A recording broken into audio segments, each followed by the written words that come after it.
तव चकाकिलन स्तुतिरम्बिके सकल शब्दमयी किल ते तनु निखिल मूर्तिषु मे भवदन्वयो मनसि जासु वही प्रसरासु च इति विचिन्त शिवे शमिता शिवे जगति जातमयत्न वशादिदं स्तुतिर्जापर्चन चिन्तन वर्जिता न खलु काचन कालकलास्ति मे अखंड मंडलाकारं व्याप्तं येन चराचरं तत्पदं दर्शितं येन तस्मै श्री गुरुवे नमः।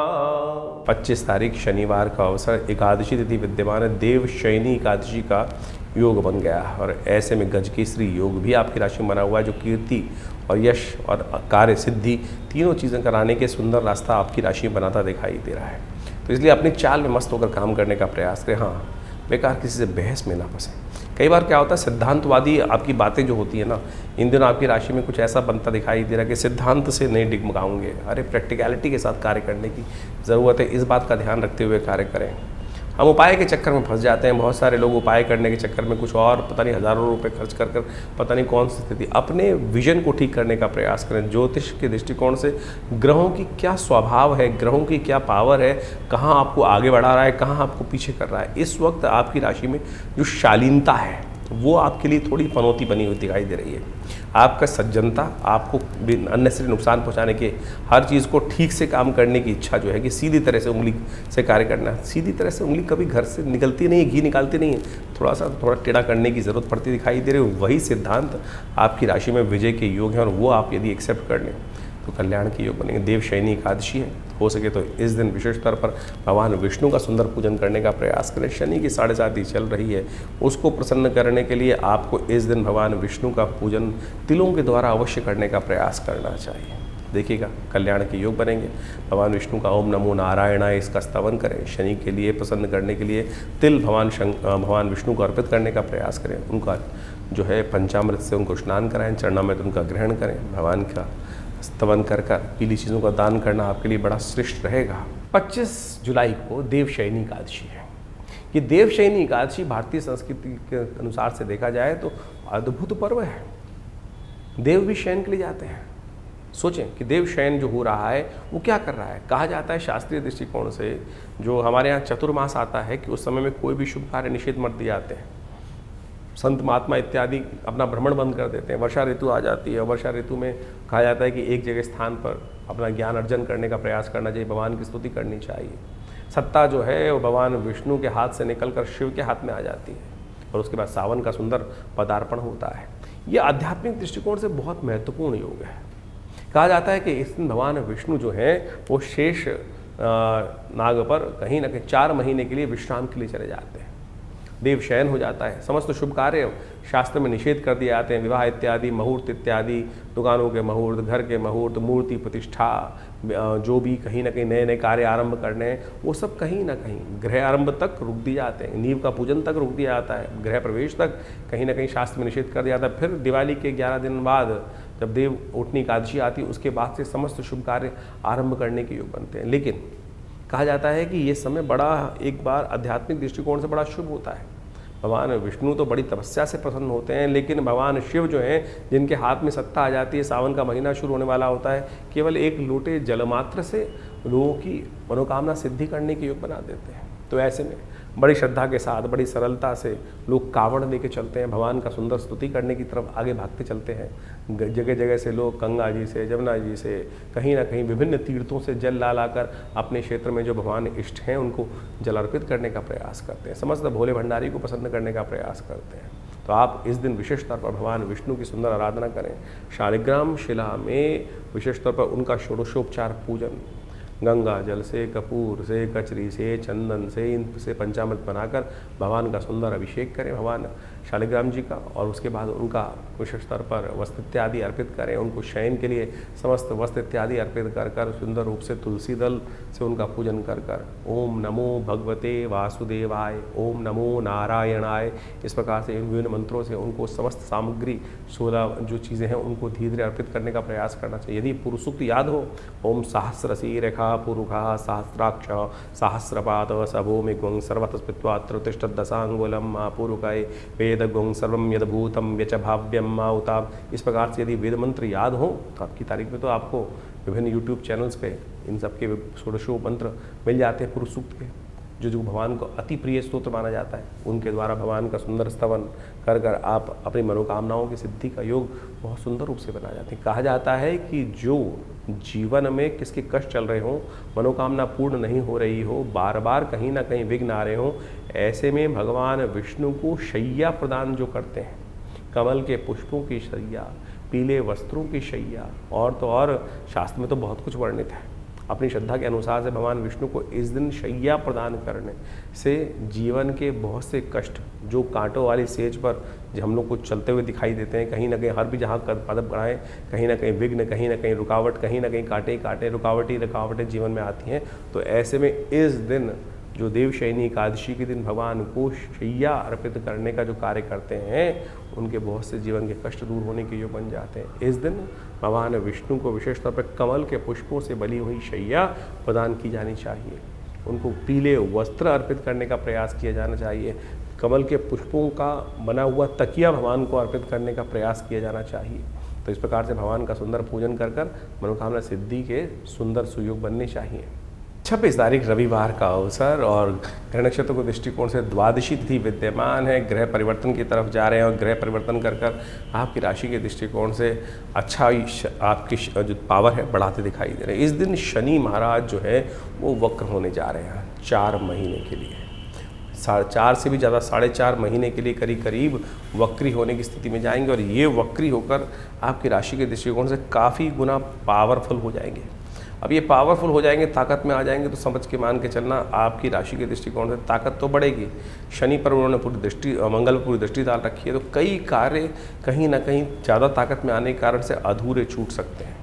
इसलिए जब शक्ति ज़्यादा आ जाए, ग्रह में शक्ति ज़्यादा है, शनि महाराज तो आपकी राशि के दृष्टिकोण से आपके लग्नेश हैं, लेकिन 7.5 के दौर में चल रहे हैं। तो कई बार क्या होता है कि ज़्यादा शक्ति जो आती है वो कहीं ना कहीं थोड़ा सा समस्याएं भी उत्पन्न करने की योग देती है। कई कार्यों को अधूरा छोड़ने की स्थिति बन सकती है। कठोर परिश्रम करना पड़ेगा, परिश्रम से भागना मत।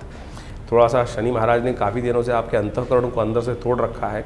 इस समय शनि के उपाय कुछ खास तौर पर करने का प्रयास करें तो वो आपके लिए अच्छा रहेगा। इस समय हो सके तो आपकी राशि के दृष्टिकोण भगवान शंकर का पूजन दही से, गाय के बने हुए दूध से, दही से करना आपकी राशि के दृष्टिकोण से बहुत सुंदर आपके लिए कल्याणकारी योग बनाता दिखाई देगा। और तो और हो सके तो थोड़ा सा गाय का दूध पीने का भी प्रयास करो। ये 4 महीने शनि महाराज आपकी राशि के दृष्टिकोण से नहीं तो पेट के विकार उत्पन्न करने की योग बना सकता है। शुद्ध गाय का दूध का सेवन करना, गाय के दूध से बनी चीज़ों का सेवन करना, ये प्रैक्टिकलिटी में आपका इलाज भी है। ध्यान रखना, गाय का दूध आज के मेडिकल पॉइंट ऑफ व्यू से बहुत ज़बरदस्त है, लेकिन ज्योतिष के दृष्टिकोण से ये ग्रह साफ साफ दिखा रहा है कि इस वक्त इस प्रकार की समस्याएं भी उत्पन्न करने के योग ये ग्रह बनाते दिखाई दे सकते हैं। पेट संबंधित रोग, लोअर एब्डोमिनल संबंधी समस्याएं, अननेसेसरी की थोड़ा सा इस जो है कुंभ राशि वालों के लिए बहुत ज़्यादा अथवा शनि के वक्री होने के कारण से थोड़ी सी परेशानी में डालने के योग बना सकती है। तो इस दिन विशेष तौर पर आपको ये उपाय अवश्य करने का प्रयास करना चाहिए। ये आपके लिए कहीं ना कहीं कल्याणकारी योग बनते दिखाई देंगे। और ऐसे में आपकी राशि के दृष्टिकोण से ये जो है ग्रहों का योग शनि के वक्री होने के कारण से शनि के मंत्र का जप ओम प्रांग प्रींग प्रोंग से शनिश्चराय नमः, हो सके तो पीपल के पेड़ के पास जाकर एक दिया हर शनिवार के शनिवार अवश्य जलाने का प्रयास करें। तो आपके लिए कहीं ना कहीं शनि का वक्री होना कहीं ना कहीं थोड़ा सा कष्ट को निवृत्ति करने का योग बना सकता है। लेकिन 4.5 महीने ये शनि का योग, वक्री होने का योग, थोड़ा सावधान ज़रूर आपको रहना चाहिए। 26 जुलाई को शनि महाराज वक्र अवस्था में जाने वाले हैं और ये करीब करीब 10 दिसंबर तक वक्री अवस्था में ही चलेंगे। ऐसे में ये 4.5 महीने का जो समय है विशेष तौर पर बहुत महत्व रखता है। हर राशि के दृष्टिकोण से आपको समझ लेना चाहिए कि विशेष तौर पर आपकी राशि के दृष्टिकोण से क्या प्रभाव उत्पन्न कर रहा है। अभी आपने समझा आपकी राशि के दृष्टिकोण से उसका क्या प्रभाव है। जब शनि वक्री हो जाते हैं तो कहा जाता है कई गुना अधिक शक्तिशाली हो जाते हैं। ऐसे में इनके प्रभाव में कई गुना अधिक हो जाता है प्रभाव। और शनि तो महाराज जो हैं वो वैसे ही क्रूर ग्रह माने जाते हैं, पाप ग्रह माने जाते हैं। और जब वो कहीं ना कहीं व्यक्ति दुष्कर्म करता है, गलत कर्म व्यक्ति के द्वारा हो जाता है, तो दंडाधिकारी के रूप में वो बड़े निष्पक्ष होकर अपने प्रभाव को उत्पन्न करने का प्रयास करते हैं।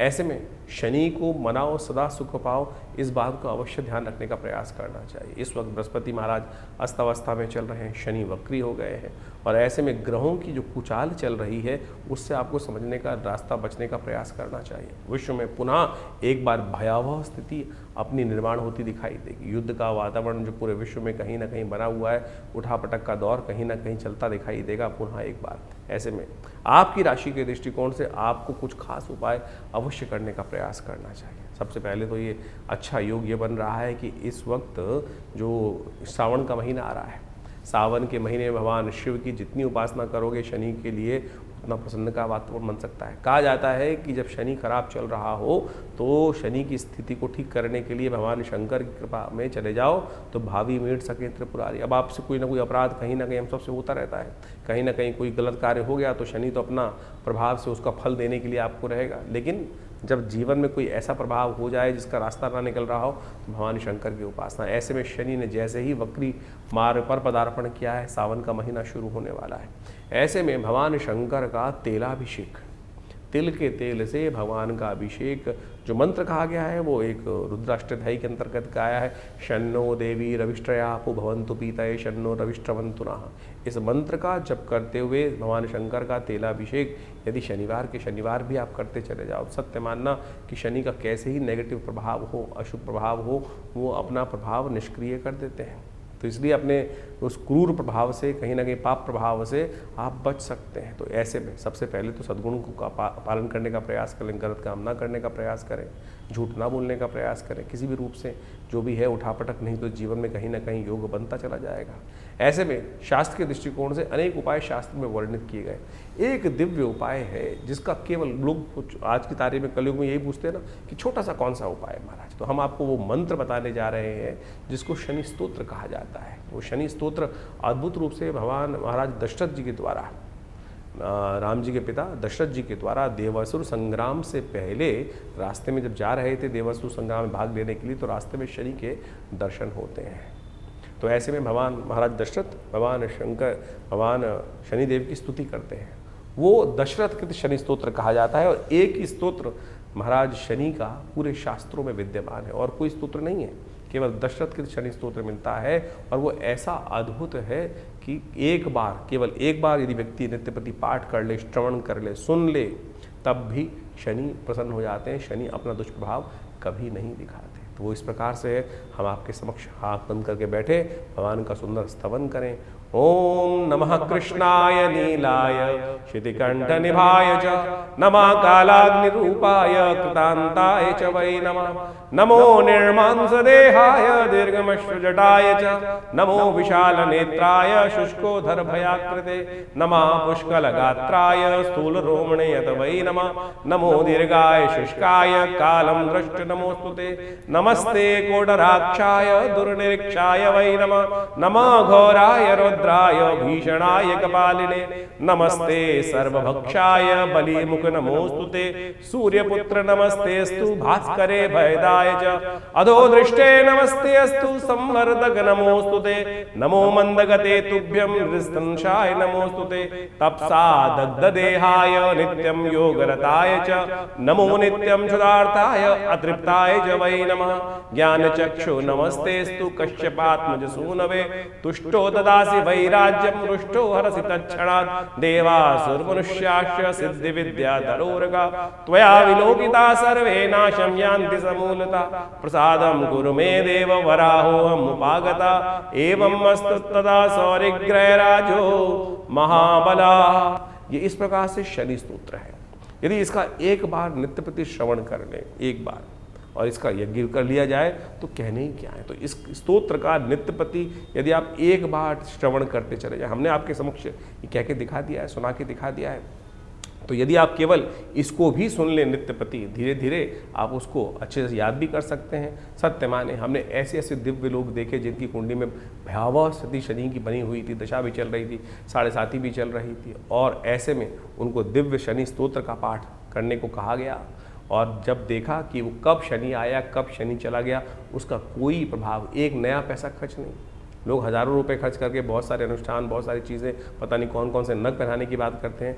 ये शनि का दिव्य स्तोत्र ऐसा है कि जिसका आप नित्यप्रति पाठ कर लें, सत्य माने आपके जीवन से कष्ट दूर हो जाएंगे। इसके अलावा विशेष तौर पर हनुमान चालीसा अपने आप में एक साबर मंत्र है। हनुमान जी को तो विशेष तौर पर शनि का जी के द्वारा दिया गया आशीर्वाद है। जब रावण के दासत्व से शनि को भगवान हनुमान जी ने मुक्त कराया, तब आशीर्वाद दिया शनि ने, कहा कि जो आपके भक्त होंगे महाराज उनको कभी मैं कष्ट नहीं दूंगा। तो यदि आप हर शनिवार को इन 4.5 महीनों में हनुमान जी को चूल्हा चढ़ा दें, हनुमान जी को देसी घी का सिंदूर मिलाकर चूल्हा चढ़ा दें और साथ में हनुमान चालीसा का एक पाठ कर लें, तब भी आपके जीवन में शनि महाराज का नेगेटिव प्रभाव नहीं होगा। बहुत सीधे साधे उपाय हैं। हींग लगे ना फिटकरी, रंग चोखा हो, और आप पता नहीं कहाँ कहाँ भ्रमित होकर लाइनों में लगकर पता नहीं क्या क्या स्थिति में करते चले जाते हैं। तो आप इसको अपनाने का प्रयास करें। और यदि स्वास्थ्य खराब चल रहा हो, क्योंकि शनि जब वक्री होते हैं तो कहीं ना कहीं एक्सीडेंट का योग भी बना देते हैं, और ऐसे में कहीं ना कहीं शरीर में आदि व्याधि, कहीं ना कहीं कुछ समस्याएं उत्पन्न करने के योग बनाते हैं। तो ऐसे में आपको जब शनि वक्री चल रहे हों तो हर करीब करीब महीने में एक बार अपने वजन के बराबर सतनाजे का दान, 7 अन्न का दान अवश्य करने का प्रयास करना चाहिए। उसमें काली उड़द जरूर होना चाहिए। कोशिश ये करें 7 अन्न ले ले, चावल, गेहूं, कहीं ना कहीं इन सब में काला उड़द, 7 अन्न मिलाकर एक साबुत काला उड़द जरूर डालने का प्रयास करें। और फिर किन्हीं गरीब आदमियों को अवश्य, जो जरूरतमंद व्यक्ति हों उनको अवश्य दान करने का प्रयास करें। ये आपके लिए अद्भुत रूप से कार्य करेगा, समस्त कष्टों को दूर करने का योग बनाएगा।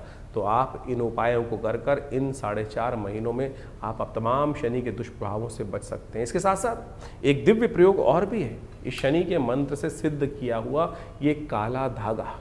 ये काला धागा आप अपने उल्टे पैर में धारण कर लीजिए। ये शनि का दिव्य उपाय है। भारतीय संस्कृति के अनुसार से जो जिसको कहा जाता है कि शनि के मंत्र से सिद्ध करा हुआ ये धागा आपकी समस्त प्रकार से रक्षा करने का दिव्य उपाय। शास्त्र में अनादिकाल से लोग कहीं ना कहीं धागे बांधते आए हैं, लेकिन शनि का धागा पैर में बांधने का प्रयास किया जाना चाहिए, क्योंकि शनि सबसे पहले चाल बिगाड़ते हैं। सबसे पहले चाल बिगाड़ते हैं। जब चाल बिगड़ती है तो चरित्र अपने आप कहीं ना कहीं बेढंगा होता चला जाता है। तो ये दिव्य धागा शनि का जो है, शनि के मंत्र से सिद्ध करा हुआ है। यदि आप अपने उल्टे पैर में बांध दें, जिस घर में कोई बच्चा है, अब दिन भर बच्चा कहीं ना कहीं घूमता रहता है, कभी गाड़ी, कभी घोड़ा, कभी मोटरसाइकिल, कभी स्कूटर, और हर रोज आपकी अगर राशि में शनि का बुरा प्रभाव चल रहा है, तो कैसे उसकी रक्षा कर सकते हैं। दिव्य ये शनि का एक रक्षा कवच के तौर पर ये कार्य करेगा। तो आप कोशिश ये करें, इसको किसी जातक के उल्टे पैर में, स्त्री चाहे पुरुष, बांध लें तो शनि से बहुत सारी चीज़ों से रक्षा करने के दिव्य रास्ते अपने आप प्राप्त हो सकते हैं। तो ऐसे छोटे छोटे उपाय आप जो को वर्णित किए हैं, तो आप 4.5 महीने में इस शनि के नेगेटिव प्रभाव से अवश्य बचने का प्रयास करेंगे तो शनि की कृपा से बहुत सारी रक्षा के रास्ते आपको अवश्य प्राप्त हो जाएंगे। 27 तारीख को ग्रह नक्षत्रों के दृष्टिकोण से परिवर्तन का योग बनता दिखाई दे रहा है। इस दिन सोमवार का अवसर है, त्रयोदशी तिथि उदय तिथि के रूप में विद्यमान है, और ग्रह नक्षत्रों के दृष्टिकोण से रवि योग भी बना हुआ है। ऐसे में आपकी राशि के दृष्टिकोण से ग्रह एक बात इंगित करते दिखाई दे रहे हैं। बहुत ज़्यादा ऐसे में ग्रह योग बने हुए हैं कि आप अपनी अपनी चलाएं और लोगों पर अननेसेसरी का थोड़ा सा प्रेशर ज़्यादा बनाते दिखाई दे रहे हैं। हो सकता है अपनी अपनी चलाने से कहीं ना कहीं थोड़ी सी परेशानी का सबब आपके लिए बन सकता है। आपको शायद दूसरों की बातें अच्छी भी ना लगे इन दिनों, और उसके कारण से थोड़ी सी अननेसेसरी इरिटेशन आपके अंदर उत्पन्न होने के योग बन सकते हैं। तो अपने आप को शांत रखते हुए कार्य करने का प्रयास करेंगे तो अच्छा रहेगा। ऐसे में बड़ों की सेवा करना, हो सके तो बड़ों को अपने हाथ से कुछ सेवा करके कुछ चीज़ें देना, दूध इत्यादि देना, ये आपके लिए कल्याणकारी रहेगा। बड़ों के सानिध्य में जितना बैठने का अवसर मिलेगा शांत होकर, उतना आपके लिए अच्छा रहता दिखाई देगा। सोमवार का अवसर है, सुबह सुबह हो सके तो भगवान शिव का ध्यान करें, स्वास्थ्य के लिए भी कल्याणकारी रहेगा। महामृत्युंजय मंत्र का जप करना बड़ा श्रेष्ठ दिखाई देता है आपके लिए।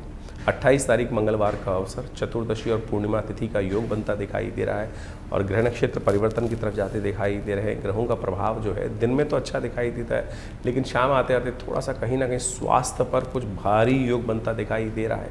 स्वास्थ्य का विशेष तौर पर ध्यान रखने की ज़रूरत है। ओवर एक्सर्शन ना पालें, इस वक्त आपकी राशि के दृष्टिकोण से अपने आप को थकाने का कार्य करना किसी प्रकार भी ठीक नहीं रहेगा। ऐसे में मंगलवार का अवसर है और विशेष तौर पर पूर्णिमा के दिन सुंदर जो शाम के समय योग बनेगा वो विशेष तौर पर अपने मन को शांत करने के लिए दिखाई देता है। मन विशेष तौर पर कई बार क्या होता है कि हम सबको अपने अपने विचार बड़े अच्छे लगते हैं और कई बार हम अपने विचार हमारे लिए अच्छे हो सकते हैं, लेकिन सामने वाला कहीं ना कहीं वो भी अपने इंडिपेंडेंट व्यूज में चलना चाहता है। और आपकी राशि में इस वक्त स्वाधीनता ज़्यादा दिखाई देती है, पराधीनता कहीं ना कहीं थोड़ी सी रिवोल्ट करने की तरफ जाती दिखाई दे रही है। तो थोड़ा ध्यान करें, मन को शांत करने का प्रयास करें। शाम को जब चंद्रमा निकले पूर्णिमा का, थोड़ी देर उसकी रोशनी में बैठकर हो सके तो हनुमान जी का स्तवन करने का प्रयास करें। मन को शांत करने के लिए, शनि को शांत करने के लिए इससे श्रेष्ठ उपाय नहीं होगा। हमने वैसे इस समय में हनुमान जी का सुंदर स्तवन आश्रम पे रखा है, सुंदरकांड का पाठ रखा है। आप चाहे तो उसमें सम्मिलित हो सकते हैं, अपने नाम से करा सकते हैं, कल्याण होगा। 28 तारीख को मंगलवार का सुंदर सुयोग बन रहा है और इस दिन चतुर्दशी और पूर्णिमा का योग बन रहा है। सत्यव्रत भी इसी दिन किया जाने का सुंदर रास्ता बनता दिखाई दे रहा है। देखिए, आपकी राशि के दृष्टिकोण से हमने आपको बहुत सारी चीज़ें बताने का प्रयास किया। ऐसे में कई बार जो ग्रहों का खराब योग चल रहा होता है उसको ठीक करने का रास्ता है। देखिए, इस संसार में भगवान की कृपा से, गुरु की कृपा से समस्त अनिष्ट दूर हो जाते हैं। और कैसे उनको शनि महाराज वक्री चल रहे हैं इस समय में और बृहस्पति महाराज भी कहीं ना कहीं अस्त चल रहे हैं, तो गुरु का सानिध्य चाहिए। और आषाढ़ की पूर्णिमा गुरु पूर्णिमा के रूप में जानी जाती है। और इस दिन जो है, यदि मंगलवार के दिन सुंदर योग जो बन रहा है, सुबह पुण्यतिथि जो बन रही है वो बन रही है विशेष तौर पर चतुर्दशी तिथि। और शाम को जो है सूर्यास्त के बाद में ग्रहों का परिवर्तन होने का योग बनेगा। चंद्रमा भी विशेष तौर पर आप मान के चलें बृहस्पति के सम्मुख आके विराजमान हो जाएंगे और साथ साथ पूर्णिमा तिथि भी विद्यमान हो जाएगी। और गुरु पूर्णिमा जिसको कहा जाता है, उसका चांद भी पूरी रूप से इस दिन निखर कर आएगा। आषाढ़ का चंद्रमा है जो निकल कर आएगा और आषाढ़ का चंद्रमा कहा जाता है 16 कला पूर्ण माना जाता है। और ऐसे में जब ये चंद्रमा की रोशनी होती, कभी बादलों के पीछे आती है और कभी बादलों से निकल कर खुले आसमान में साफ साफ दिखाई दे जाती है। तो कभी जो बादल हैं कभी साफ साफ है और ऐसे में चंद्रमा का दर्शन करते हुए भगवान का सुंदर पाठ करना, सुंदरकांड का पाठ करना, हनुमान जी का सुंदर स्तवन करना। हनुमान जी का सुंदर पाठ जब करते हैं तो तुलसी बाबा ने लिखा है, जय जय जय हनुमान गोसाई कृपा करहु गुरुदेव की नाही। इस संसार में हनुमान जी से बड़ा गुरु कौन हो सकता है, जो आपको भक्ति का मार्ग प्रशस्त करने का प्रयास कर रहा है। और आपके ग्रह जो चल रहे हैं खराब इस वक्त आपकी राशि के दृष्टिकोण से, जैसा हमने बताया, बृहस्पति भी अस्त चल रहे हैं, शनि भी कहीं ना कहीं वक्री चल रहे हैं और 4 महीने तक वक्री चलेंगे। तो इस दिन विशेष तौर पर हनुमान जी का सुंदर स्तवन करने का प्रयास करें। हनुमान जी को ही गुरु मानकर, जो तुलसी बाबा ने माना, क्योंकि तुलसी बाबा को दर्शन जो कराए वो विशेष तौर पर हनुमान जी ने ही तो कराए। हनुमान जी की आराधना, जब उन्होंने हनुमान जी के चरण पकड़ लिए तो उनका दर्शन कर कर तभी उनके जीवन में वो जो योग था वही बना और जिसके कारण से उनको राम जी के दर्शन हुए। चित्रकूट के घाट पर भई संतन की भीड़, तुलसीदास चंदन किसे तिलक देत रघुबीर। जिस प्रकार से कहा गया है, हनुमान जी की कृपा से ही अनेक रूप से, जब नहीं दर्शन हो पा रहे थे तो हनुमान जी ने जबरदस्ती करवाने का प्रयास, ऐसा गुरु चाहिए ना। तो आप संसार के चक्र में कहाँ फंस रहे हैं, तो सुंदर रूप से हनुमान जी का सुंदर स्तवन इस दिन अवश्य करने का प्रयास करें। आषाढ़ की पूर्णिमा की रात्रि और मंगलवार का सुंदर सुयोग, तो ऐसे में हनुमान जी का सुंदर स्तवन समस्त अनिष्टों को दूर करने का योग बनाएगा। तो ऐसे में हमने विवेकानंद योगाश्रम में इस शुभ तिथि में गजकेसरी योग के अंतर्गत सुंदरकांड का पाठ रखा है, भगवान का सुंदर स्तवन करने का रखा है। और तुलसी बाबा ने तो यहाँ तक कहा है, और देवता चित्त न धरहि हनुमत से ही सर्व सुख करहि। तो सुंदर रूप से इस कार्यक्रम में भाग लें, हनुमान जी का सुंदर स्तवन करें, सवामणि का भोग रहेगा, हनुमान जी का सुंदर यज्ञ रहेगा। और हनुमान जी के गुरु के रूप में जो स्वीकार कर लेगा उसका तो बेड़ा पार होना परम सुंदर रूप से है। संकट कटे मिटे सब पीरा, जो सुमरे हनुमत बल बीरा। तो अपने समस्त अनिष्टों को दूर करने के लिए इधर उधर मत भटको, हनुमान जी का सुंदर स्तवन करने का प्रयास करो। आप भी अपने नाम से इस सुंदर कार्यक्रम में भाग ले सकते हैं। व्यवस्थाएं आपके सामने दी गई हैं, फ़ोन नंबर्स दिए गए हैं। आप आइए, सुंदर रूप से हनुमान जी का स्तवन करने के लिए इस दिन अवश्य पधारें। हनुमान जी की सिद्ध मूर्ति विवेकानंद योगाश्रम में सदगुरु आचार्य श्री केशव देव जी के द्वारा प्रतिष्ठित की गई है। उनका दर्शन कर लेने से, उनको सुंदर सिंदूर चढ़ा लेने से कई सारी भ्रांतियाँ लोगों के मनोमस्तिष्क में हैं।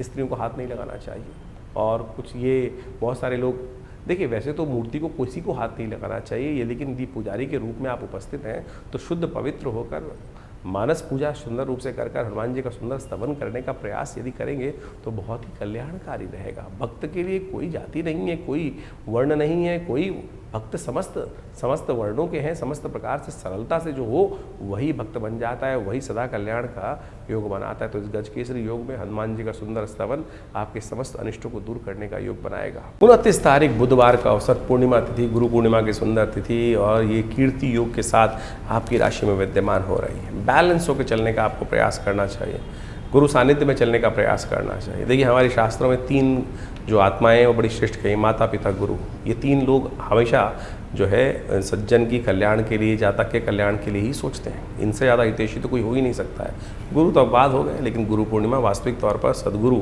जो व्यक्ति सद्गुरु के सानिध्य में चलने का प्रयास करता है, इस वक्त तो आपकी राशि में ग्रह ही ऐसे चल रहे हैं कि आपको विशेष तौर पर ध्यान रखना चाहिए कि सानिध्य, गुरु का सानिध्य अवश्य लेने का प्रयास करना चाहिए। बृहस्पति अस्त है, लेकिन बड़ों का आशीर्वाद जितना लगे कार्य करने का प्रयास करोगे तो वो अच्छा रहेगा। स्वास्थ्य के लिए थोड़ा समय भारी चलता दिखाई दे रहा है। चावल का दान करने का प्रयास करें, जहाँ संत महात्मा इत्यादि एकत्र हों वहाँ हो सके तो चावल का दान, दूध का दान, इन सब चीज़, अन्न का दान अवश्य कराइए, कल्याण के योग बनेंगे। गुरु पूर्णिमा भारतीय संस्कृति में एक अद्भुत दिवस है।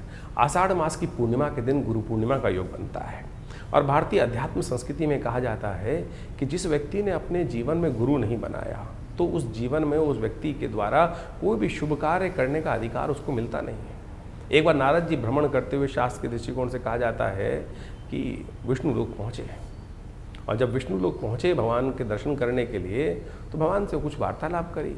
वार्तालाप करने के बाद संतुष्ट हुए तो वहाँ से निकले वहाँ से श्रीमन नारायण का स्मरण करते हुए, ओम नमो नारायण करने का मंत्र जप करते हुए। जैसे ही नारद जी वहाँ से गए तो भगवान विष्णु ने अपने पार्षदों से कहा कि जहाँ ये नारद जी खड़े हुए थे उस जगह को पवित्र करने का प्रयास, पवित्र करो, वहाँ गोबर से लीप कर उस स्थान को पवित्र करो।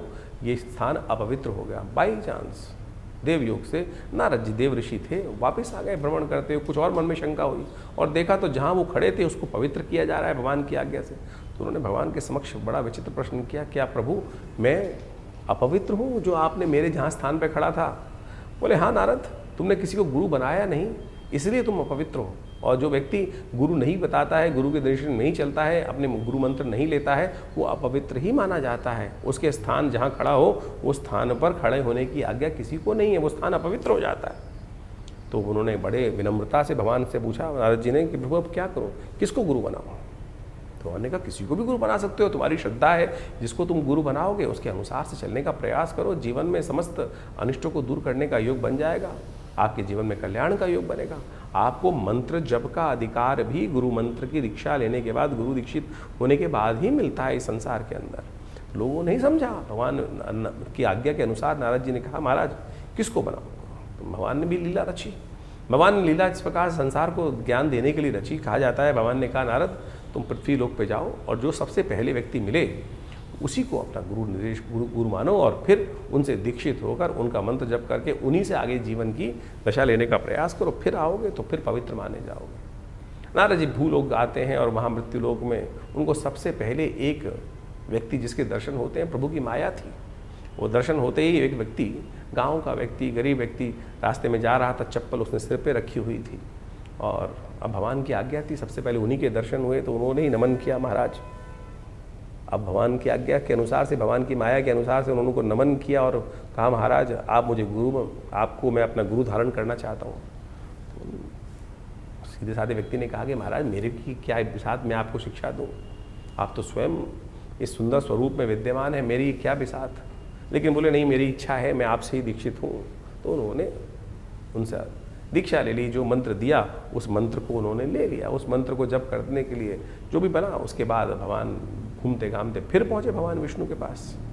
भगवान विष्णु से उन्होंने कहा कि प्रभु आपकी आज्ञा के अनुसार से मैं मंत्र दीक्षित ले आया। बोले नारद जी किससे दीक्षा लिया आपने? तो महाराज वहाँ पर एक व्यक्ति मूर्ख रूप में था और गंवार था, अनपढ़ था, और सिर पे चप्पल रख के जा रहा था, बड़ा विमूढ़ लग रहा था, कहीं ठीक नहीं लग रहा था, लेकिन आपकी आज्ञा थे मैंने उनसे दीक्षा ले ली। भगवान ने कहा नारद तुमने बड़ा अपराध किया। गुरु का इस प्रकार से अपमान करना, कहा जाता है घोर नरकादि लोगों को पूरी 84 लाख योनि तुम्हें भोगनी पड़ेंगी, और उन सब की जो त्रास है तुमको भोगनी पड़ेगी। अपने तुमने इतना प्रभाव, इतना निष्क्रिय कार्य जो है, ऐसा कार्य किया है कि जो विशेष तौर पर तुमको अपराध बोध भी नहीं है इसका। नारद जी ने क्षमा मांगी कि प्रभु क्या करूं अब? बोले तुम गुरु के सानिध्य में ही जाओ और वो जो बताएं उस कार्य को करने का प्रयास करो, तब जाकर इस जो 84 की योनि का जो चक्र है उससे निकल सकते हो। नहीं तो तुमको 84 लाख योनि भोगनी पड़ेंगी, उसमें जीवन निर्वाह करना पड़ेगा, फिर उस काल को भोग के बाद ही तुम हमारे दर्शन के लिए आ सकते हो। अब नारद जी को पटक दिया गया, वापस उस जगह पर लाकर नारद जी देव इच्छा से, प्रभु की इच्छा से फिर दोबारा गुरु के सानिध्य में पहुँचते हैं और उनके समक्ष बैठकर अपने समस्त भाव को उपस्थित करते हैं। तो उस व्यक्ति ने सुना नारद जी को और कहा, नारद चिंता क्यों करते हो, क्यों चिंता है तुमको? इसका कारण, इस कष्ट का निवारण बहुत आसान है। नारद जी को नहीं समझ में आया था, लेकिन उस दिव्य आत्मा ने कहा, नारद जी कोई चिंता मत करो, ये पहाड़ सामने दिखाई दे रहा है, इस पहाड़ पर तुम 84 लाख योनियों के जो है समस्त चित्रकला निर्वाहो और ऊपर से लौटते हुए नीचे आकर लौट आओ। नीचे आकर नारद जी को बड़ा आश्चर्य हुआ कि इस व्यक्ति ने मुझे इतना ज्ञान बताया और कहा कि पूरा ऊपर से लेकर उन 84 लाख योनियों के नाम लिखकर समस्त व्यवस्था बनाई और फिर लौटते लाटते ऊपर से लेटते हुए नीचे आते हुए उन सब में भोगते हुए, उनको कहा जाता है कि वो समस्त 84 लाख योनि भोगने के बाद पुनः पहुँचे और वो जो श्राप था, जो अपराध किया था, उससे निवृत्त हुए। तो जो कहा गया ना, गुरु गोविंद दोनों खड़े काके लागू पाऊँ, बलिहारी गुरु आपनो जिसने गोविंद दियो मिलाए। इस शास्त्र में कथा इसलिए वर्णित की गई है कि आप सदमार्ग पर उस सरलता से प्राप्त कर सकते हैं गुरु के सानिध्य में। तो आप कोशिश ये करें, अपने जीवन में गुरु मार्ग मंत्र का अवश्य जप करने का प्रयास करें। भगवान से मिलने का मार्ग भी गुरु निर्देशित कर सकते हैं। तो आप बड़े बड़े चमत्कार हैं गुरु मंत्र के, शास्त्र में जो वर्णित हैं उनको हमें जीवन में देखने का प्रयास करना चाहिए। जीवन के कष्ट, इस संसार के कष्ट गुरु मंत्र के द्वारा है। कबीर जैसे संतों ने भी, जिनको कहा जाता है कि वो अध्यात्म में फंसते ही नहीं थे, वो तो विशेष तौर पर कहा जाता है कि जिस प्रकार से राम को भी उपासना करने का मंत्र जो उन्होंने जपा, जिस प्रकार से उनको नास्तिकवाद की बात की जाती है, उन्होंने भी रामानंद जी के चरणों में लेटकर उनके मुख से जो राम नाम निकला उसको ही गुरु मंत्र मानकर दीक्षित होकर उनका जप करने का प्रयास किया। अब लोगों ने उस मंत्र दीक्षा को भी नहीं समझ पाए तो कहानी के रूप में तो आप सत्य माने कुछ और लोग मान देते हैं। भ्रांति उत्पन्न करना बड़ा आसान है, सरलता जीवन में मार्ग पे चलना बड़ा मुश्किल माना जाता है। इसलिए कोशिश ये करें, इस कथा के माध्यम से हमने गुरु मंत्र की दीक्षा का, गुरु का चमत्कार आपके समक्ष रखने का प्रयास किया है। मंत्र दीक्षा बड़ी चमत्कारी होती है। मंत्र दीक्षित लेने के बाद सत्य माने वो जागृत मंत्र ही आपका कार्य करेगा, नहीं तो जपते रहो मंत्र, लाखों मंत्र, हजारों मंत्र लोग जपते रहते हैं लेकिन वो कार्य नहीं करते। कारण है मंत्र दीक्षित नहीं है। जिस व्यक्ति ने वो स्वयं मंत्र गुरु ने जपा ना हो, उस मंत्र को देने का अधिकार भी किसी व्यक्ति के पास नहीं होता है। तो अनेक अनेक प्रकार के मंत्र हैं, शास्त्रों में लाखों मंत्र विद्यमान हैं। आपके लिए कौन सा योग्य है, कौन सा मार्ग आपके लिए चलना श्रेष्ठ है, किस मार्ग पर चलकर आपको सफलता मिलेगी, किस मार्ग पर चलना आपके लिए भारी हो सकता है, वो आपकी योग्यता के अनुसार गुरु ही बता सकते हैं। तो इसलिए भारतीय संस्कृति में गुरु के जो है, जिसको कहा जाता है अंधकार से प्रकाश की तरफ जाने का, ज्ञान का मार्ग दिखाने वाली जो दिव्य आत्मा है, वो गुरुजन कही जाते हैं। इसलिए उनकी जो है दीक्षा हमें अवश्य लेने का, उनका सानिध्य अवश्य लेने का प्रयास करना चाहिए। अब एक अपवाद और भी है इसके साथ साथ कि गुरु कितने बनाए जाए। अनेक गुरु बना सकते हैं आप, अनेक गुरुओं की कोई बात नहीं। दत्तात्रेय भगवान ने इस संसार में उपस्थित होकर 24 गुरु बनाए, जिससे जहां जो शिक्षा मिले उसको अपने गुरु के रूप में, सदगुरु के रूप में आप स्थान देने का प्रयास करें। कोई इसमें भांति नहीं है। भ्रांति ये करने का प्रयास करते हैं। आज तो बाजार बन गया है, आज तो ये संसार हो गया, गुरुआ तू गलियां फिरे घर घर कंठी देत। आज तो मंत्र माइक के द्वारा दीक्षाएं मंत्र दे दी जाती हैं, तो वो गुरु मंत्र नहीं हुआ। आप गुरु बनाते हैं व्यक्ति को, जहाँ मेरे मन की शंकाओं हो मैं सीधा जाकर उनके पास बैठ के, उनके सानिध्य में बैठकर उनसे वो मंत्रणा कर कर अपने जीवन के उस लक्ष्य की, जहाँ कष्ट आ रहा है, बात करके दूर कर सकूं। लेकिन ऐसे स्थितियों में जिनके दर्शन करने भी दुर्लभ है, फोटो में ही दर्शन हो सकते हैं, टीवी पे ही दर्शन हो सकते हैं, फिर वो मंत्र दीक्षा क्यों? आपको भटकने की आवश्यकता नहीं। प्रभु स्वयं आपके जीवन में उस व्यक्ति को उपस्थित कर देते हैं। दत्तात्रेय भगवान ने रास्ते में चलते चलते दीक्षा प्राप्त करी। वैश्य तक को गुरु माना, श्वान तक को गुरु माना, अग्नि तक को गुरु माना, वायु तक को गुरु माना। आपकी सरलता की आवश्यकता है। एकलव्य का कथा आपके समक्ष उपस्थित है, कहीं नहीं भटके। गुरु द्रोण के पास जाने की उनके सामर्थ्य नहीं थी, क्योंकि वो राजकुमारों को दीक्षा देने के लिए कटिबद्ध थे, वो बाहर दे ही नहीं सकते थे। ऐसा नहीं कि गुरु द्रोण ने नहीं देना चाहा, लेकिन वो कटिबद्ध थे, वो राज्य आज्ञा से बंधे हुए थे कि राज्य पुरुष, क्योंकि वहाँ पर वो जिस प्रकार से उन्होंने शपथ ले रखी थी कि मैं केवल राजपुरुषों को ही, अर्जुन को ही सर्वश्रेष्ठ धनुर्धर बना के भीष्म के समक्ष उन्होंने प्रतिज्ञा ली थी ये बात। लेकिन एकलव्य ने ऐसा उदाहरण उपस्थित किया कि गुरु की मूर्ति बनाकर ही उन्हीं से समस्त दीक्षा मूर्ति के माध्यम से ही ले ली। तो साध्य जो है, जो साधक है, उसको अपनी साधना पर चलने के लिए उस साध्य की तरफ जाना है। साध्य तो हर जगह अवेलेबल है, हर जगह उपस्थित है जो साध्य है, जिसको करना है। आपको अपनी साधना को दृढ़ करने के लिए विश्वास चाहिए, तो इस विश्वास को जगाने का प्रयास करो। गुरु पूर्णिमा वो पर्व है जो आपके मन की उन शंकाओं को दूर करने का प्रयास करती है। तो इस गुरु पूर्णिमा पर अवश्य मंत्र दीक्षा लें, गुरु का सानिध्य लेने का प्रयास करें। भगवान की इच्छा से समस्त कष्टों को दूर करने का योग आप अवश्य बना पाएंगे। 30 तारीख गुरुवार का अवसर प्रतिपदा तिथि विद्यमान है, सावन शुरू हो गया है और आपकी राशि के दृष्टिकोण से कीर्ति योग के साथ सावन का शुभारंभ होता दिखाई दे रहा है। देखिए, आपकी राशि के दृष्टिकोण से धन आने और जाने दोनों के योग बनते दिखाई दे रहे हैं। जाएगा तो जरूर, रोक तो सकते नहीं, ना चंचला रश्मि को कोई आज तक रोक पाया है। तो कोशिश ये करें, पुण्य कार्यों में धन खर्च करने का प्रयास करें। कई बार हम क्या होता है, खर्च वैसे हो जाता है, पुण्य कार्यों की तरफ जब खर्च करने की बात होती है तो हम कहीं ना कहीं अपना मुंह मोड़ कर बैठ जाते हैं। और ऐसे में ध्यान रखिए, पुण्य कार्यों में धन किया हुआ खर्च तो आप कहीं ना कहीं पुण्य देकर ही वापस आता है।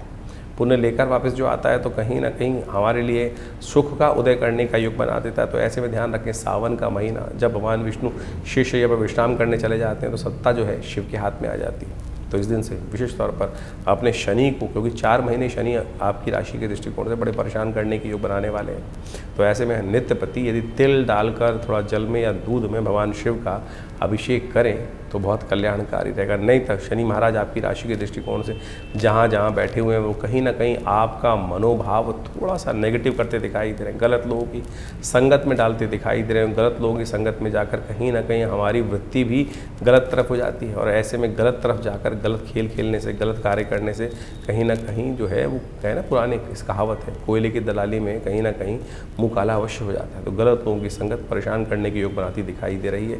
तो कोशिश ये करें, जिनका भी ये कुंभ राशि है उनको खास तौर पर सही लोगों के साथ, सत्कर्म करने वाले लोगों के साथ बैठने का प्रयास करना चाहिए, गलत संगत से दूर रहने का प्रयास करना चाहिए। हमने पूरे सावन के महीने में भगवान शिव की आराधना करने का सुंदर कार्यक्रम रखा है। जुड़िए विवेकानंद आश्रम से और पूरा कार्यक्रम जानिए। 30 तारीख से सावन का सुंदर महीना शुरू हो रहा है और इस समय में जब भगवान विष्णु शेषशय्या पर विश्राम में चले जाते हैं और समस्त राज सत्ता जो है भगवान शिव के हाथ में आ जाती है, शिव को प्रसन्न करने के अद्भुत दिन होते हैं। ये 30 दिन का सावन मनोकामनाओं को सिद्धि करने का योग बनाता है। चाहे जीवन में कैसे ही कष्ट हो, चाहे आकांक्षाएं हो, कैसी आकांक्षा हो, इस संसार में मनुष्य रूप में ही आप जन्म लेकर उन इच्छाओं को, आकांक्षाओं को, उन मन के भावों को, मनोकामनाओं को सिद्धि करने का योग बना सकते हो। और किसी रूप में नहीं जाके, किसी संसार में किसी और योनि में न जाकर आप मनोकामनाओं को पूर्ण करने का योग नहीं बना सकते, इस मनुष्य रूप में बना सकते। सावन का वो सुंदर महीना है, जिसने भी भगवान शिव को भजा है उनकी समस्त मनोकामनाएं सिद्धि करने के सुंदर सुयोग प्राप्त हो जाते हैं। जल से यदि मन में संतुष्टि चाहते हो, तुष्टि चाहते हो, तो भगवान शंकर का अभिषेक जल से इस सावन के महीने करने का प्रयास करो। यदि समृद्धि चाहते हो तो कहा जाता है कि दूध के द्वारा अभिषेक करने से पुष्टि प्राप्त करने के योग बन जाते हैं। और यदि जीवन में समस्त संपदाओं का सुख चाहते हो, वाहन, घर, घोड़ा इत्यादि समस्त प्रकार की निधियाँ चाहते हो, तो रुद्री के अंदर कहा गया है कि दही के द्वारा भगवान का अभिषेक करने का प्रयास करना चाहिए। यदि ग्रहों का अशुभ प्रभाव चल रहा हो तो कहा जाता है कि भगवान का अभिषेक भस्म के द्वारा करने का, भस्माभिषेक जो होता है ना, उसके द्वारा करने का हमें प्रयास करना चाहिए। उससे जीवन के सत्य के प्रति हमारी आकर्षण शक्ति बनती है, सही रूप से मंत्र की सिद्धि प्राप्त करने का योग बन जाता है। यदि धन, वैभव, इन सब की प्राप्ति करना चाहते हो तो कहा जाता है कि भगवान का सुगंधित गंध के द्वारा, गंधोदक के द्वारा, इत्र के द्वारा भगवान का जो अभिषेक करता है उसकी मनोकामना सिद्धि का सुंदर सुयोग बन जाता है। कहा है सुगंधिम पुष्टिवर्धनम, सुगंधि युक्त जल से, सुगंधित तेल से यदि भगवान का अभिषेक करने का प्रयास करोगे तो इस प्रकार की मनोकामना सिद्धि का सुंदर योग बन जाता है। यदि आपके शत्रु बाधाएं आपको बहुत परेशान कर रही हैं तो तेल के द्वारा भगवान का सुंदर अभिषेक इस सावन के महीने में हमें करने का प्रयास करना चाहिए।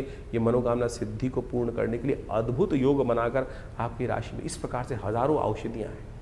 शहद के द्वारा, पुष्पों के द्वारा, मट्ठे के द्वारा, इच्छू रस के द्वारा, गन्ने के रस के द्वारा, दूध के द्वारा और तो और अनार के रस के द्वारा, विभिन्न विभिन्न औषधियों के द्वारा अनेक मनोकामनाओं की सिद्धि के लिए समय समय पर लोग यज्ञ इत्यादि रुद्राभिषेकात्मक यज्ञ करने का सुंदर प्रयास करते हैं, जीवन के समस्त कष्टों को दूर करने के लिए। यदि स्वास्थ्य संबंधी समस्या चल रही हो तो कहा जाता है कि दूध के द्वारा भगवान शंकर के महामृत्युंजय मंत्र का जप करते हुए इस सावन के महीने में यदि अनुष्ठान किया जाए तो भगवान की कृपा से कैसी ही दिव्य कोई परेशानी हो जो कहीं ना कहीं ठीक ना हो रही हो, उसके भी ठीक होने के रास्ते प्राप्त हो जाते हैं। तो हमने विवेकानंद योगाश्रम में इन पूरे 30 दिनों में, सावन के पूरे 30 दिनों के लिए नित्यपति शाम को रुद्राभिषेक रखा है। सामूहिक तौर पर समस्त भक्तगण एकत्र होकर भगवान शंकर का रुद्र अष्टाध्यायी के द्वारा नित्यपति भगवान का अभिषेक विवेकानंद योगाश्रम में हम हमारे द्वारा स्वयं समस्त भक्तों के साथ मिलकर किया जाएगा। भगवान का बड़ा दिव्य,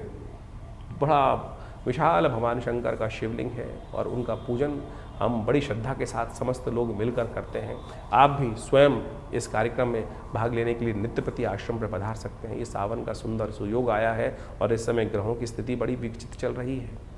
एक जीवन में क्षणभंगुर है जीवन, कभी भी कहीं ना कहीं एक छोटी सी त्रुटि से पता नहीं कहाँ से कहाँ जीवन की दिशा मुड़ जाती है। भगवान की कृपा से, भगवान के सानिध्य में रहकर हमको क्षण क्षण को जीवन को जीने का प्रयास करना चाहिए। दिल्ली में विवेकानंद योगाश्रम में भगवान के मनोकामना सिद्धि मंदिर में भगवती के सानिध्य में बहुत दिव्य भगवान का शिवलिंग पर नित्यपति भगवान का रुद्राभिषेक रहेगा। शाम को रोज 6 बजे के आसपास ये रुद्राभिषेक आरंभ होता है। आप भी आइए, यज्ञ में भाग लें, भगवान का रुद्राभिषेक भी करें और भगवान की कृपा से इस पूरे सावन में छोटे से कर्म से भगवान को रुद्राभिषेकात्मक यज्ञ कर भगवान को प्रसन्न करने का सुंदर सुयोग अपने जीवन में प्राप्त करें। 31 तारीख शुक्रवार का अवसर, द्वितीया तिथि विद्यमान है और इस दिन ग्रहों का परिवर्तन सुबह सुबह जो हो रहा है, आपकी राशि में ही चंद्रमा प्रवेश करते दिखाई दे, नई शक्ति के साथ ग्रहों का परिवर्तन का योग बनता दिखाई दे रहा है। जो 2 दिन पहले थोड़ा सा कहीं ना कहीं मोटिव डाउन था, थोड़ा सा कहीं ना कहीं अननेसेसरी कुलकुलपन में चल रहा था, थोड़ा से कहीं ना कहीं जो थी परेशानी कहीं ना कहीं मनोमस्तिष्क को दुख दे रही थी, वो बिल्कुल परिवर्तन कर अब ग्रहों का योग आपके लिए पॉजिटिव होता दिखाई दे रहा है। इस पॉजिटिविटी का लाभ लाएं।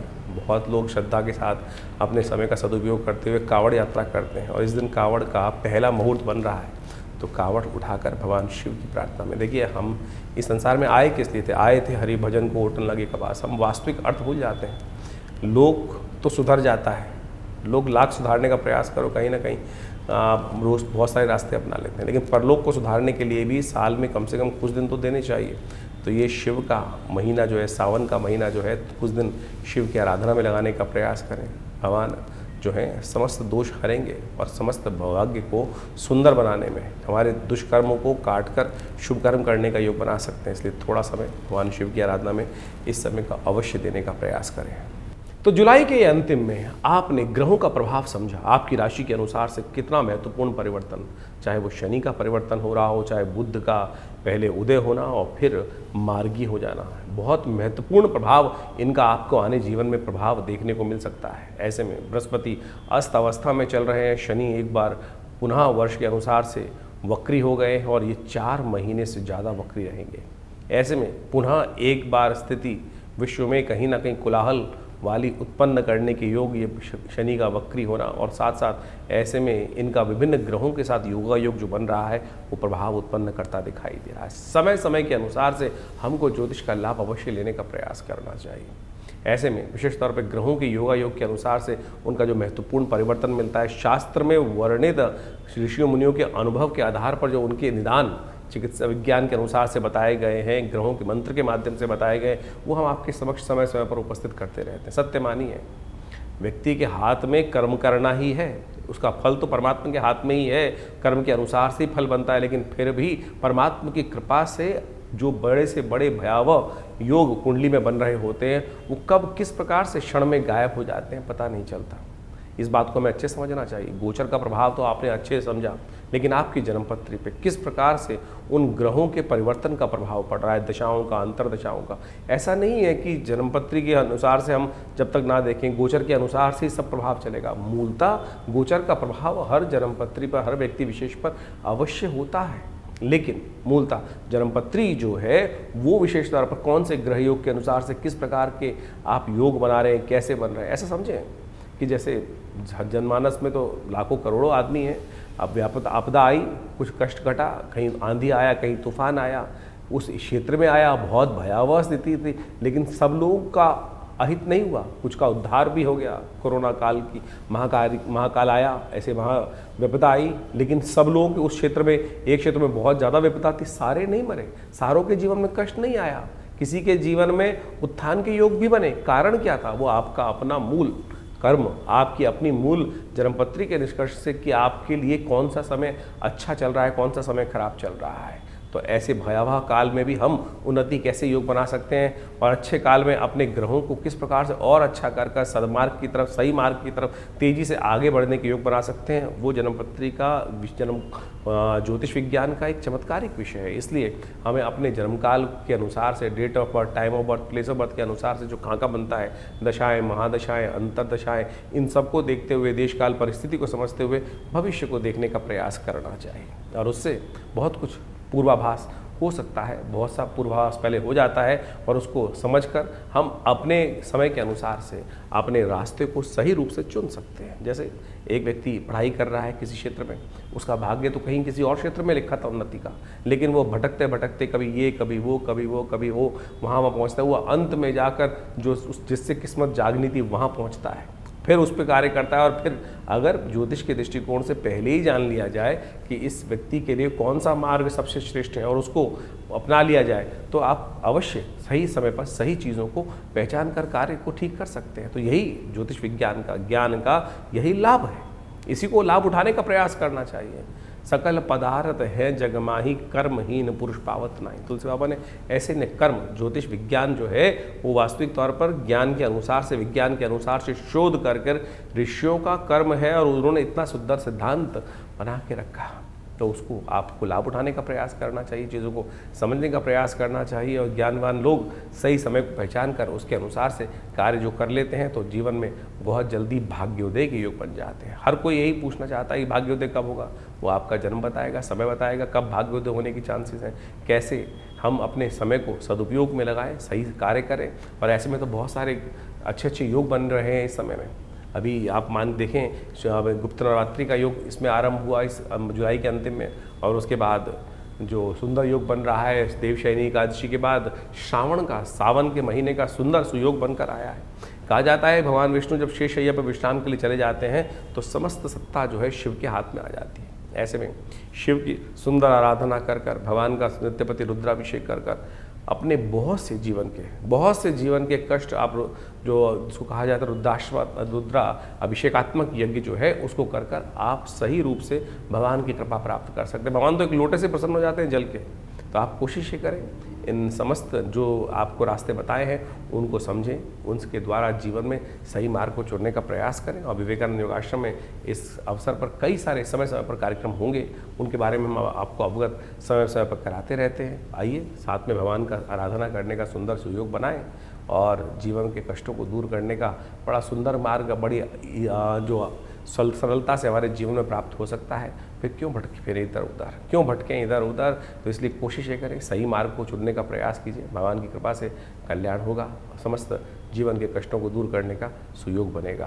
पर विवेकानंद योगाश्रम के माध्यम से हमने बहुत सारी पुस्तकों का प्रकाशन किया है, क्या क्यों कैसे और कब, चमत्कारों की कुंजी, इसके साथ देखिए क्या कहते हैं सपने, और चमत्कारिक योग मुद्रा विज्ञान, और तो और ऐसे ऐसे विषय हैं, मानो या ना मानो। ये ऐसे अद्भुत पुस्तकें हैं कि जिनके माध्यम से आप बहुत सारे रहस्यों को जीवन में समझ सकते हैं। अब इस पुस्तक के बारे में बात करें, क्या क्यों कैसे और कब, जीवन में क्या करें क्या ना करें, खाना कब खाएं कब ना खाएं, पानी कैसे पिएं कब ना पिएं। आज आप सोशल मीडिया पे इतनी भरमार हो गई है, हर कोई अपने अपने अनुसार से आपको चीज़ों को समझाने का प्रयास कर रहा है। कोई कहता है सुबह उठते पानी पियो, कोई कहता है मत पियो, क्या तो कोई कहता है क्यों पियो, पानी भी विकार उत्पन्न करते हैं। कितना पानी पीना चाहिए, कब नहीं पीना चाहिए, ये योग विज्ञान के माध्यम से भारतीय संस्कृति में इतनी सुंदर तरह से बताया गया है। आज इतनी विचित्र विडंबना हो गई है कि सबके सब कहीं ना कहीं कुछ ना कुछ निर्दिष्ट करते चले जा रहे हैं। कोई एक व्यक्ति कुछ बोलता है, कोई कहता है दूध पीना चाहिए, कोई कहता है दूध नहीं पीना चाहिए, कोई कहता है पानी कितना पीना चाहिए। हमने इस पुस्तक के माध्यम से, योग विज्ञान के माध्यम से ऊषा पान विधि कही गई है। 100 अंजुलि पानी पीने के लिए शास्त्र में विधान कहा गया, पानी किस प्रकार से पीना चाहिए और कैसे पिएं, कब ना पिएं, कौन से महीने में क्या खाएं क्या ना खाएं। यहाँ तक भारतीय संस्कृति, अभी वर्षा ऋतु चल रही है, वर्षा ऋतु के अनुसार से शास्त्र में कहा जाता है कि भैया सावन हर्रे भादो तिक्त, सावन में हरी सब्जी नहीं खानी चाहिए, हरी जो पत्ते वाली सब्जी है उसको खाने से परहेज करना चाहिए। और उसको आज से नहीं, अनादिकाल से भारतीय संस्कृति में इन सब सिद्धांतों को बता दिया गया था। और तो और यज्ञ विज्ञान कैसे आपके जीवन में लाभ दे सकता है, और बहुत सारी और समस्या, नज़र लग जाए कैसे उसको दूर करें, इस सब संबंध में इन पुस्तकों में हमने अद्भुत रूप से इन समस्त ज्ञानों को देने का प्रयास किया है, इन सब बातों को चर्चा करने का प्रयास किया है। तो आप इनके विषय को यदि ये समझेंगे तो इतने सुंदर तरीके से मुख कैसे धोएं, पानी कितना पिएं, स्नान कब करना चाहिए, स्नान कैसे करना चाहिए। भारतीय संस्कृति में स्नान के बारे में सबसे पहले स्नान करना है, पानी डाल के आ गए, ये तो स्नान नहीं हुआ ना। स्नान किस प्रकार से किया जाए, कैसे आपके बहुत सारे घमौरिया इत्यादि बहुत सारी और समस्या स्किन की डिजीज आती है, यदि सही रूप से स्नान कर लिया जाए तो कहा जाता है कि बहुत सारी स्किन की समस्याएं वो स्नान से ही ठीक हो सकती हैं। इसके अलावा भगवान का चरणामृत हम लेते हैं, उस चरणामृत का क्या फ़ायदा है, किस प्रकार से भगवान का पूजन करने के बाद मंदिर में घंटा बजाते हैं, शंख बजाते हैं, ऐसे विषय हमने इन पुस्तकों के माध्यम से सद्गुरु आचार्य श्री केशव देव जी के सानिध्य में बैठकर जो रिसर्च हो सकती थी, ऐसी करीब 50 पुस्तकें आश्रम के द्वारा लिखी गई हैं। मानो या न मानो, स्वप्न विज्ञान की एक ऐसी चीज़ है कि स्वप्न विज्ञान, सपनों में क्या दिखाई दिया, हम सबको सपने आते हैं और हम कई बार भयग्रस्त हो जाते हैं कि सपना देखा, ये कुछ अशुभ होने वाला है, शुभ होने वाला है। कौन सा सपना क्या प्रभाव उत्पन्न करता है, अ से लेकर पूरा अंतिम वर्णावली के साथ कौन कौन से शब्द के अनुसार से कौन सी चीज़ आपने देखी है, सड़क देखी है, सपने में सांप देखा है, कहीं धन देखा है, हवा देखी है, आंधी देखी है, प्रेत देखी है, पित्रात्मा देखे हैं, उन सब का क्या प्रभाव है, क्या वो आपके लिए को भयग्रस्त कर रहे हैं, कब कौन सा स्वप्न प्रभाव देगा, कितने दिन में प्रभाव देगा, कौन सा निदान अशुभ स्वप्न को दूर करने के लिए करना चाहिए, वो सब हमने इस पुस्तक के माध्यम से आप सबके समक्ष रखा है। तो आप इन पुस्तकों को पढ़ें और देखिएगा सही रूप से आपके जीवन में जो अज्ञान की जो एक समय चल रहा है, अंधकार का, अज्ञान का, उसको ठीक करने का रास्ता आपको केवल इस पुस्तक के माध्यम से ही मिल जाएगा। तो ऐसी ऐसी बहुत सारी पुस्तकें हैं। एक ये पुस्तक है चमत्कारिक मुद्रा विज्ञान, ये हमारा अपना विषय है। पूरे विश्व में हमने इस विषय को पहुंचाया कि मुद्राओं के द्वारा कैसे विभिन्न रोग ठीक कर सकते हैं। कान के दर्द से लेकर हृदय रोग जैसी परेशानियों को ठीक करने के लिए ये मुद्राएं चमत्कार अपना प्रभाव दिखाती हैं। विवेकानंद हॉस्पिटल इस संबंध में बहुत अद्भुत कार्य कर रहा है। दिल्ली में 100 बेड का हॉस्पिटल संस्थान के द्वारा बनाया गया है, जो भारत सरकार के पैनल पर भी है, दिल्ली गवर्नमेंट के पैनल पर भी है। और हर रोज़ करीब 100 और 200 लोग यहाँ पर आकर अपना इलाज करवाते हैं प्राकृतिक चिकित्सा के माध्यम से, बिना किसी औषधि के, इन मुद्राओं के द्वारा, ध्यान योग के द्वारा। तो आप इस आश्रम पर जुड़ें और इन समस्त जो है, हमारी वेबसाइट भी आप जा सकते हैं vivekanandnaturecure.com, www.vivekanandnaturecure.com।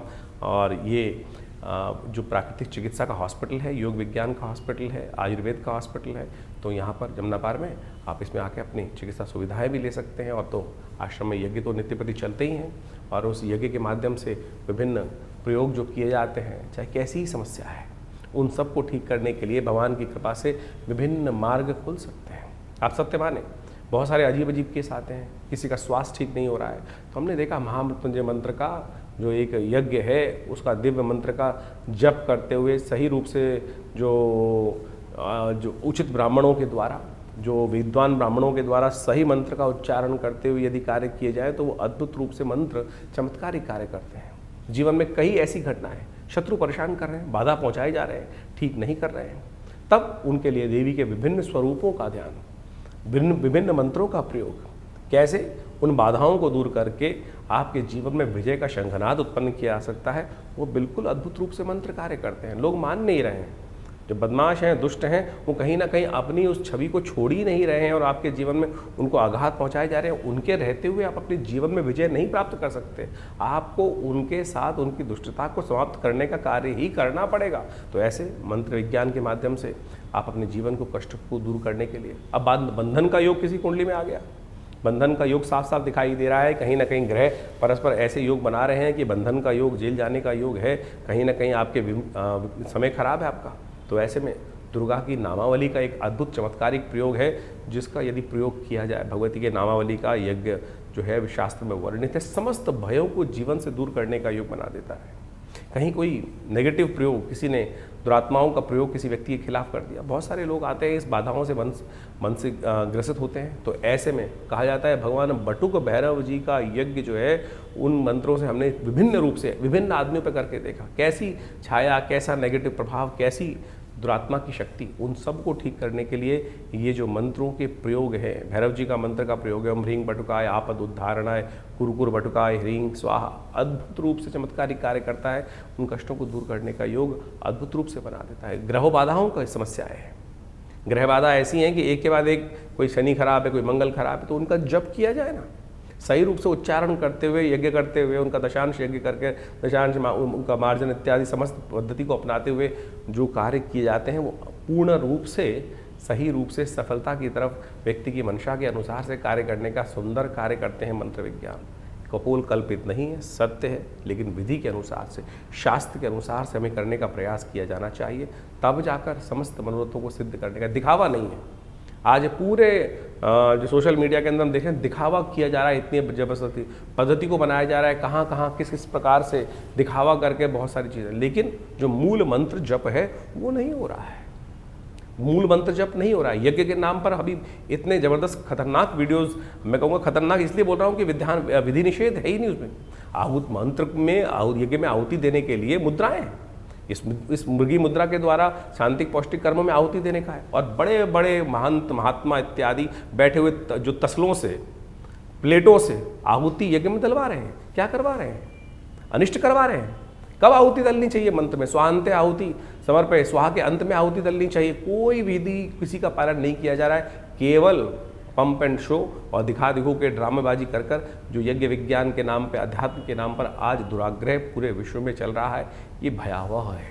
आप स्वयं करिए, हमारे साथ रविवार को यज्ञ में बैठिए। कोई दक्षिणा नहीं ली जाती, कोई पैसा नहीं लिया जाता। जो लोग कुछ बैठना चाहते हैं रविवार को यज्ञ में आकर आश्रम पर यज्ञ में बैठ सकते हैं। तो इन समस्त विधियों का आशा करते हैं आप पालन करेंगे, समझेंगे, चीज़ों को सही रूप से करेंगे। तो आप जुड़िए विवेकानंद योगाश्रम से, आपका कल्याण होगा। धन्यवाद।